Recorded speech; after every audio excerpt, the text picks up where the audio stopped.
cold billionaire married a stranger for his mother, but she had one rule he never expected. He thought it was just a contract to make his dying mother happy, but the woman he married had one rule, a rule that would melt the walls around his frozen heart. Hi friends, please subscribe, it's free and means the world to us. Comment your country below to show where you're listening from. Together, we'll see how far our stories of love and healing can reach. Your support keeps this channel glowing with romance and hope. Now here's today's love story. New York City was glowing beneath a pale spring sky. Skyscrapers shimmered in the distance, cold and untouchable, just like Ethan Blackwell. He was 32, CEO of Blackwell Dynamics, a billion-dollar medical tech company built from his own ambition. People called him the frozen heart of Wall Street. He liked that nickname. It meant no one would dare to look too close. Inside the penthouse overlooking Central Park, the air smelled of antiseptic and lilies. His mother, Eleanor Blackwell, sat by the window in her robe, a wool blanket wrapped around her frail frame. Cancer had made her small, but not weak. Her eyes still carried the same sharp warmth that once ruled a boardroom full of men. Ethan stood near the fireplace, hands in his pockets, trying to look composed. He hated hospitals, hated pity, but most of all, he hated losing control. "Sit down, Ethan," Eleanor said softly. Her voice carried that tone he could never resist. "I need you to promise me something." He hesitated. "Mom, don't do that. You know, I'll take care of everything, the company, the foundation." She cut him off with a tired smile. "I don't care about the company. I care about you." She reached out her trembling hand. "I want to see you married before I go." The words landed like ice. "Married," he repeated, forcing a hollow laugh. "Mom, you know I'm not built for that. I barely have time to sleep, let alone." "Ethan." Her voice was calm but firm, the same one that had once convinced senators and CEOs to listen. "You've built an empire but lost your heart along the way. You don't need someone perfect, just someone who makes you feel alive again." He looked away, jaw tightening. "Love isn't for people like me." "Then don't do it for love," she whispered. "Do it for me." The room fell silent except for the faint beeping of her oxygen machine. Outside, rain began to tap against the wide glass windows. Ethan swallowed hard. He would have given her the moon if she asked for it. So what was a wedding, really? A ceremony, a contract, one more business transaction to protect what little time she had left. "Fine," he said quietly. "I'll do it." Eleanor smiled, her eyes bright with relief. "Promise me you'll choose someone kind." Ethan nodded, though he had no idea who that would be. He told himself it didn't matter. It was only for a few months, just long enough to make his mother happy. As he left her room, his reflection in the glass caught his eye, the cold, controlled man who built an empire.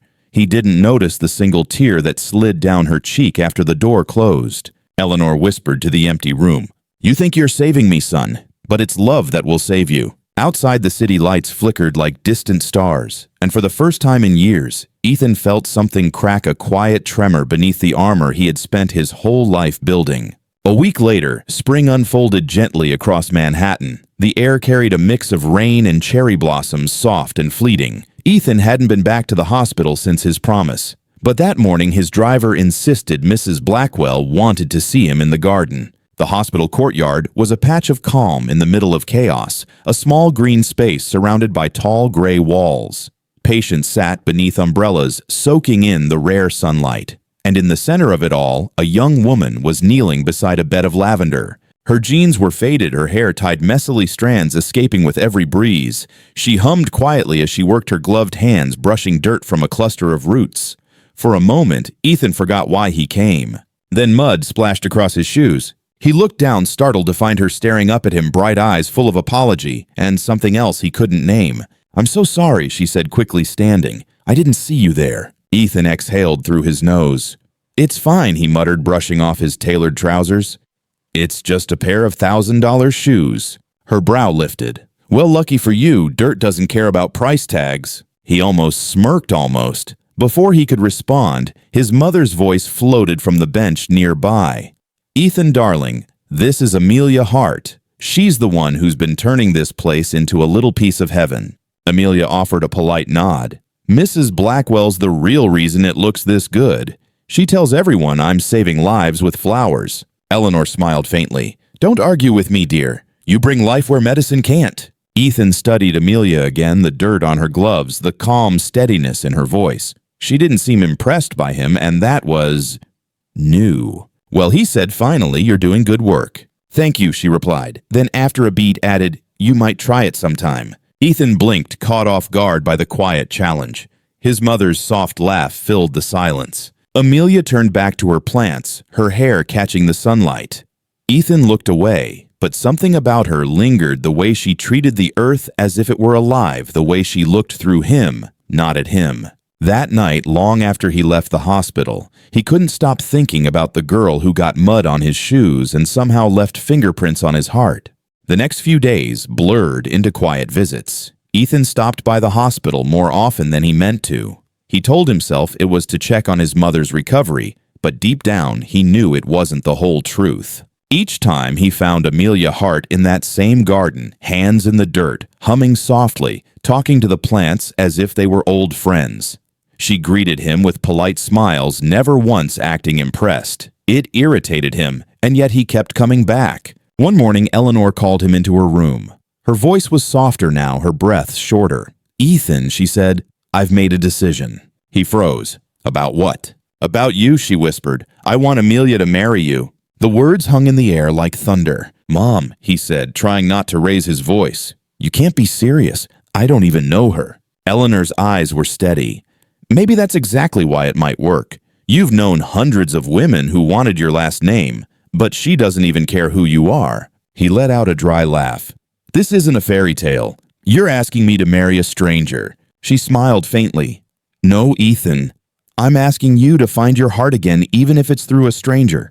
2 days later, Amelia stood at the doorway of the Blackwell penthouse. She looked small against the glass walls and steel beams. Her hands were clasped tightly, her expression unreadable. I don't understand, she said quietly. Mrs. Blackwell told me she wanted to sponsor my foundation project. I didn't expect this. Ethan poured himself a glass of whiskey, avoiding her gaze. She means well, he said flatly. She thinks this will save me. And what do you think? He looked up, eyes cold. I think it's business. You need funding. I need my mother to have peace. We sign a deal, make her happy, and after she's gone, we go our separate ways. Her jaw tightened. That's not marriage. That's a transaction. He shrugged. Everything in this world is. She was silent for a long moment, then reached into her bag and pulled out a small notebook. She flipped it open, tore a page, and placed it on the marble counter between them. If we're doing this, she said softly, then there has to be one rule. He raised an eyebrow. One rule. She nodded. Her handwriting was neat, curved, deliberate. No lies, no pretending. Even silence counts as truth. Ethan read it, then looked up half amused. That's it. That's everything, she replied. If we're going to lie to the world, at least we don't lie to each other. He folded the paper, slipped it into his jacket pocket, and said nothing. But something in her tone unsettled him. Not anger, not fear, but conviction. The wedding was small and quiet. No guests, no press, only a few staff and the gentle hum of spring rain against the windows. Eleanor watched from her wheelchair, smiling through tears. When the officiant asked if Ethan would take Amelia as his wife, he hesitated for half a second before saying, I do. For him, it was just words. For her, it was a promise she took seriously. After the ceremony, as guests left, Eleanor reached for Amelia's hand. Take care of him, she whispered. He's forgotten how to feel. Amelia smiled gently. I'll remind him in my own way. That night, when Ethan placed his jacket on the chair, the folded paper with her handwriting slipped out. He stared at it for a long moment, the ink still fresh, the rule still echoing in his head. No lies, no pretending. Even silence counts as truth. He didn't realize then that simple rule would be the one thing powerful enough to break the armor he'd built his whole life. The first week of marriage passed like cold air between glass walls. Ethan worked long hours at Blackwell Dynamics, returning home after midnight. Amelia kept to herself, turning the penthouse into something human, a place that smelled like cinnamon coffee and rain. He barely noticed her at first. He told himself he didn't have to. This wasn't real. But the silence started to change. One morning he walked into the kitchen before heading to the office. The city below was still waking up horns, distant sky pale. Amelia stood by the counter, pouring hot coffee into 2 mugs. She didn't look up when she said, You don't eat breakfast, do you? He frowned. How do you know that? She slid a plate of toast toward him. Because the refrigerator looks like a showroom, and because people who don't take care of themselves usually think they don't need to. He almost said something sharp, but her tone wasn't judgmental, just honest. He took the toast half amused. "You always talk like that." "Only when I mean it." For the first time he smiled barely, but it was there. Days drifted into small, unspoken patterns. Amelia spent her afternoons sketching new layouts for her foundation's gardens. She covered the balcony with small pots of lavender rosemary and white roses. She said plants made the air less lonely. Ethan watched her sometimes from his office upstairs.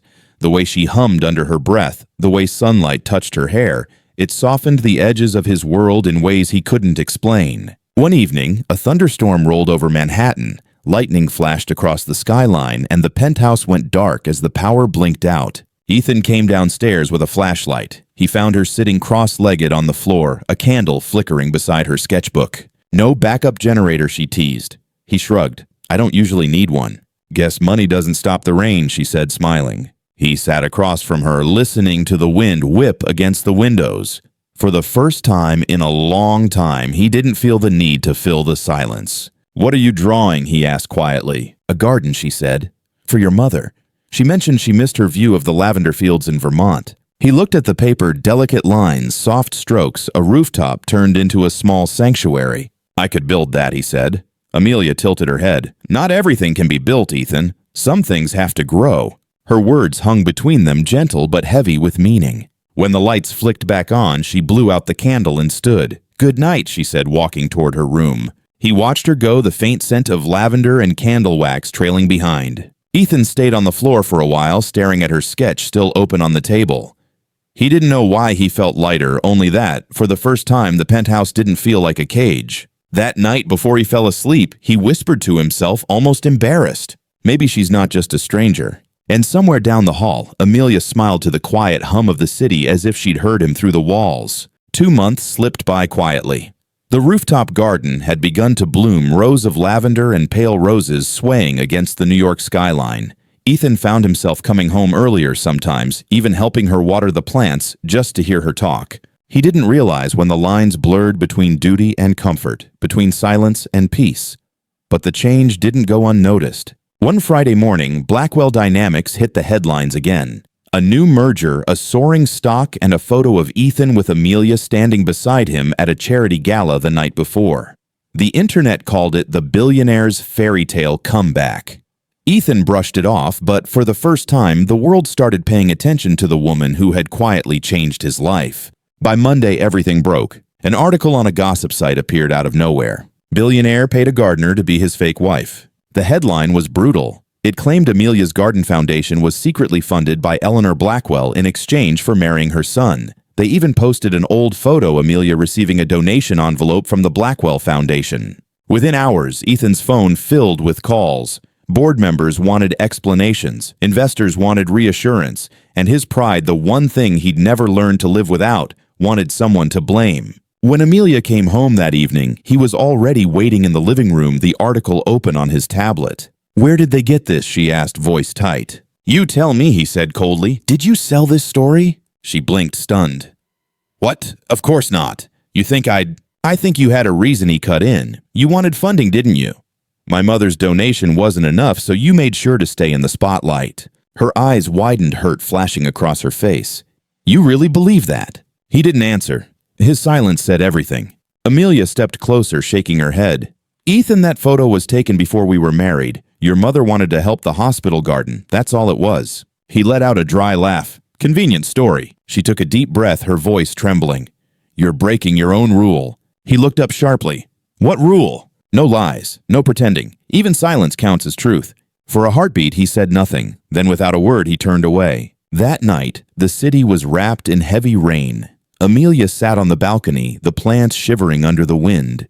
She thought about leaving right then, but her heart still believed he would come and ask her to stay. He didn't. Instead, his assistant knocked on her door the next morning with a legal envelope termination of contract. It was signed by Ethan himself. Her hands trembled as she packed her things. Before she left, she placed one last envelope on the kitchen counter, her wedding ring, and a folded note. Inside, in her neat handwriting, were only 2 sentences. "I didn't lie, Ethan. You just never asked for the truth." Ethan found the note hours later.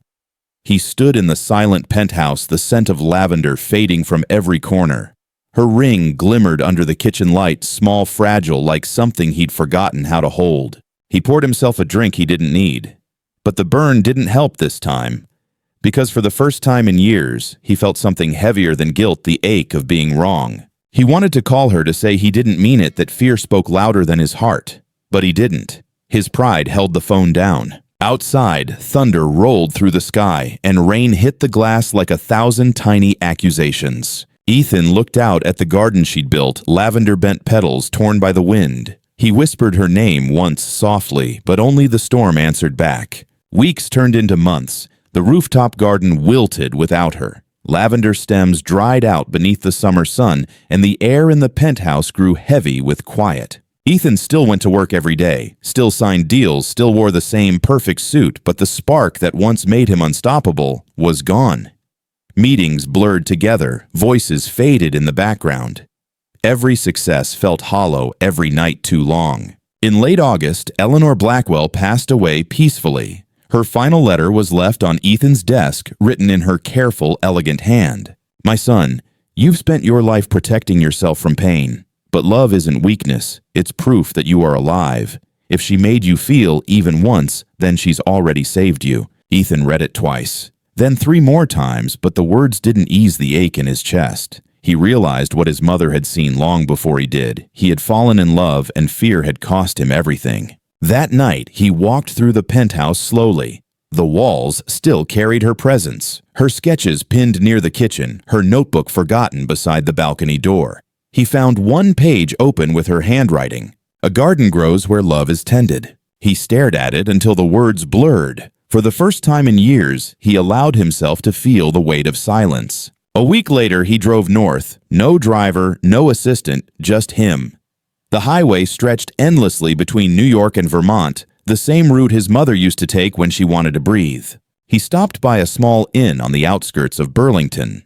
Outside the window, fields of lavender rolled across the hills, the same kind Amelia used to grow. He stood there for a long time, the scent of the flowers cutting through the cold air, reminding him of everything he'd lost. He reached into his wallet and unfolded the note she had left behind. The edges were creased, the ink faint, but still readable. "I didn't lie, Ethan. You just never asked for the truth." His hands trembled slightly. He thought about all the times she tried to reach him, the mornings she brewed 2 cups of coffee, the evenings she waited for him to speak. He'd mistaken her gentleness for weakness. And now it was too late. Back in New York, the city felt sharper, colder. He stopped drinking. He stopped pretending. Instead, he started showing up at the hospital garden, the same place where he first met her. The staff recognized him, but said nothing. He just sat there quietly, watching the flowers sway in the wind, listening to the same sound of life she used to love. One afternoon, he helped a nurse carry new soil bags to the flower beds. His hands, once used to signing contracts, were now covered in dirt. He smiled faintly. For the first time, it didn't bother him. When he looked up, he imagined her standing there, that same easy smile, that same calm voice saying, "See, dirt doesn't care about price tags." He exhaled, closing his eyes against the wind. Ethan didn't know if Amelia would ever forgive him, but in that quiet space among strangers and blooming lavender, he finally understood what she'd given him the courage to feel, even when it hurt.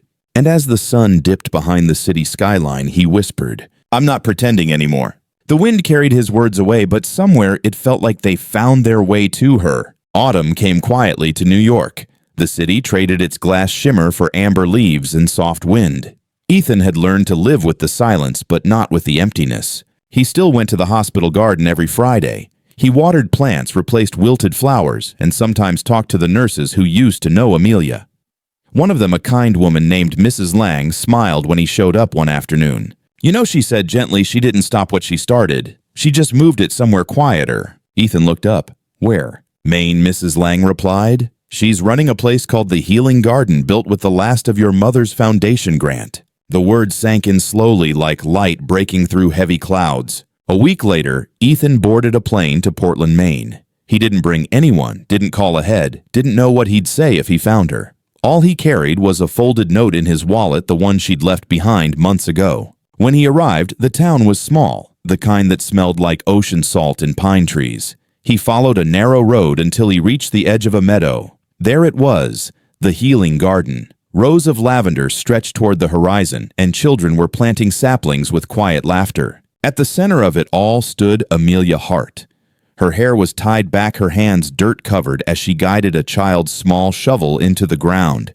She looked peaceful, lighter, freer. For a moment, Ethan just watched. He didn't want to disturb the calm she had built, but when she finally noticed him standing near the fence, their eyes met. Neither moved. He took a step forward. "Hi," he said softly. She blinked once, her expression unreadable. "What are you doing here, Ethan?" "I came to see it," he said. "The garden you built." She glanced around, then back at him. "It wasn't hard. I had the best teacher." He exhaled, half a laugh, half a sigh. "I've missed you." Silence stretched between them, filled only by the sound of waves in the distance. Then Amelia wiped her hands on her apron and said, "I didn't think you'd ever leave that glass box you call home." He smiled faintly. "I left because home didn't exist without you." Amelia's eyes softened, but her voice stayed calm. "You hurt me, Ethan. You didn't believe me when it mattered most." "I know," he whispered. "I was afraid not of losing you, but of needing you. I thought control was strength. I was wrong." For a long time, she said nothing. Then quietly, she reached into the pocket of her apron and pulled out a folded paper. It was the same page, the rule she'd written months ago. The ink had faded, but the words were still clear. No lies, no pretending. Even silence counts as truth. She placed it back into his hand. "You kept it," he said softly. "I meant it," she replied. The children called her name, their laughter floating through the cool air. Amelia turned toward them, then back at Ethan. "Stay for the afternoon," she said. "Help us plant something." He nodded slowly. "Tell me where to start." She smiled, the same quiet, patient smile that once changed his world. "Start with your hands in the dirt," she said. "That's where things begin again." And so he did. For the first time, Ethan knelt beside her, hands deep in the soil, his heart steady for once. The garden around them swayed in the breeze, and though no words were spoken, something inside both of them knew this was the start of forgiveness. The next few days in Maine felt like something out of another life. Ethan stayed in the small coastal town, renting a cabin near the water. Every morning he walked to the healing garden just to help. No boardrooms, no deadlines, no headlines. Just soil, sun, and the quiet rhythm of life. He worked alongside Amelia, following her lead. She never asked why he stayed. He never asked if she'd forgiven him. But something gentle began to grow between them again, not through words, but through silence that no longer hurt. One afternoon, dark clouds rolled in from the sea. The wind smelled like rain, and the children were sent home early. Amelia stayed behind to cover the flower beds. Ethan followed, holding an umbrella that turned useless as the rain came harder. They ran under the wooden shelter, both soaked and breathless. For a moment, they just stood there, the rain hitting the roof, the scent of wet lavender all around them. "You should go back," she said softly, wringing water from her sleeves. "You're not made for this weather." He shook his head, smiling faintly. "I think I am now." Amelia looked at him, unsure whether to laugh or cry. "You used to hate getting dirty." "Maybe I needed to," he said. "Maybe dirt was the only way to remember what's real." She looked away, watching raindrops slide down the wooden post. Her voice trembled slightly. "Do you know what hurt the most, Ethan? It wasn't what you said. It was that you stayed silent. You let me walk away thinking I didn't matter." Ethan stepped closer, his voice low but steady.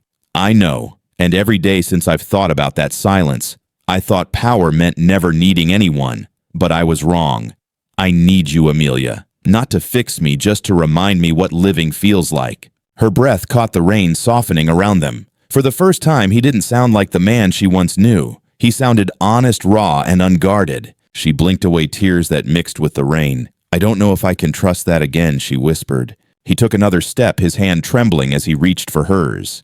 "I don't expect you to trust me today, but I'm not leaving again. Not until I earn it." For a heartbeat, neither of them moved. Then Amelia's fingers slowly intertwined with his. It wasn't forgiveness, not yet, but it was something close to hope. The storm began to fade, leaving the world wrapped in silver mist. Ethan brushed a wet strand of hair from her face. Her eyes met his tired, brave, and full of something he hadn't seen in months. "Do you remember the rule?" he asked quietly. Amelia nodded. "No lies, no pretending. Even silence counts as truth." He smiled faintly. "Then here's my truth." Before she could respond, he leaned in, not hurried, Not desperate, but gentle like a promise long overdue. Their kiss wasn't fireworks. It was rain on skin, a quiet surrender between two hearts that had finally stopped fighting. When they pulled apart, Amelia rested her forehead against his chest. Her voice was soft, almost playful. "So, what happens now?" Ethan looked out toward the horizon, where the ocean met the garden in a haze of light. Now, he said, we stopped pretending we were ever strangers. The rain slowed to a drizzle. Children's laughter echoed faintly from the distance, life continuing as it always does. And in that moment, surrounded by the scent of lavender and sea air, Ethan finally understood what his mother meant. Love wasn't a deal. It wasn't control. It was standing in the rain and choosing to stay. Winter passed quietly along the coast of Maine. By the time spring returned, the healing garden had become something bigger, a sanctuary not only for patients, but for families, students, and strangers who simply needed peace. Amelia ran the place with her usual calm, her days filled with laughter, muddy hands, and sunlight. Ethan stayed not as the CEO who used to control the world, but as a man learning to build something that couldn't be bought. Every morning he arrived before sunrise. He helped with deliveries, trimmed the hedges, and repaired the wooden benches. People began to know him simply as Ethan from the garden, and he liked that. No suits, no press, just work rhythm and quiet. Sometimes in the evenings, he and Amelia sat on the porch overlooking the lavender fields. The horizon stretched endless and gold.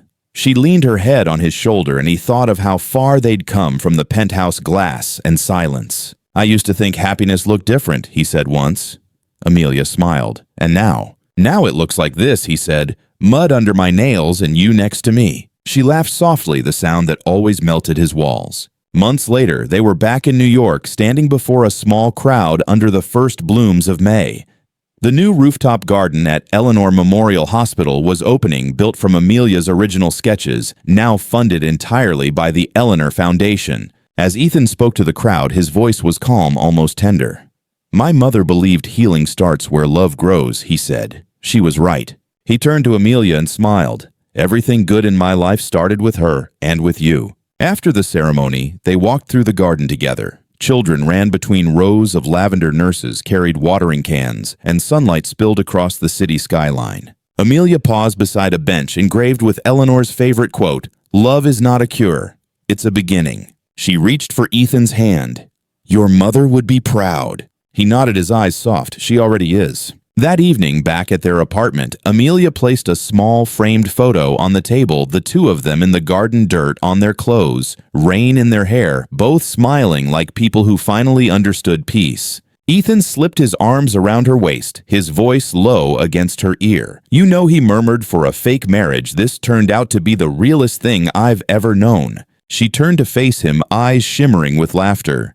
"Then let's make it official this time." He grinned. "No contracts, no signatures. Just one rule," she teased. He nodded. "No lies," he whispered. "No pretending." They kissed again, not to fix what was broken, but to celebrate what they had built. And outside, under the New York sky, the lavender swayed gently in the evening wind, proof that even in the heart of a city, love can grow again. Summer crept back into New York, soft and golden. The rooftop garden at Eleanor Memorial Hospital was now alive every day, a place where stories began again, where laughter mixed with the scent of lavender and rain. Ethan and Amelia visited often. Sometimes they stayed until nightfall, watching the city lights blink to life one by one. It had been a year since they rebuilt their lives, and somehow everything had found its rhythm again. One evening, as the sun slipped behind the skyline, Amelia placed a small box on the bench beside him. Inside was a silver pendant, a simple design with a pressed lavender stem inside glass. "I made this for you," she said softly, "so you don't forget what love looks like when it's real." Ethan turned the pendant in his fingers, the reflection catching the last of the sunset. He smiled, that quiet, unguarded smile that had once seemed impossible for him. "I don't need a reminder," he said. "Every time I look at you, I remember." She laughed gently, then leaned against his shoulder, her head fitting perfectly beneath his chin. For a long moment, neither spoke. There was no need to. Everything they'd fought for, every silence, every scar, every storm had led them here. Later, as they walked through the rows of lavender, Amelia paused near the plaque dedicated to Eleanor Blackwell. The inscription read, "Love is not a risk. It's the only thing worth risking for." Amelia whispered, "She was right, you know." Ethan nodded, eyes glistening.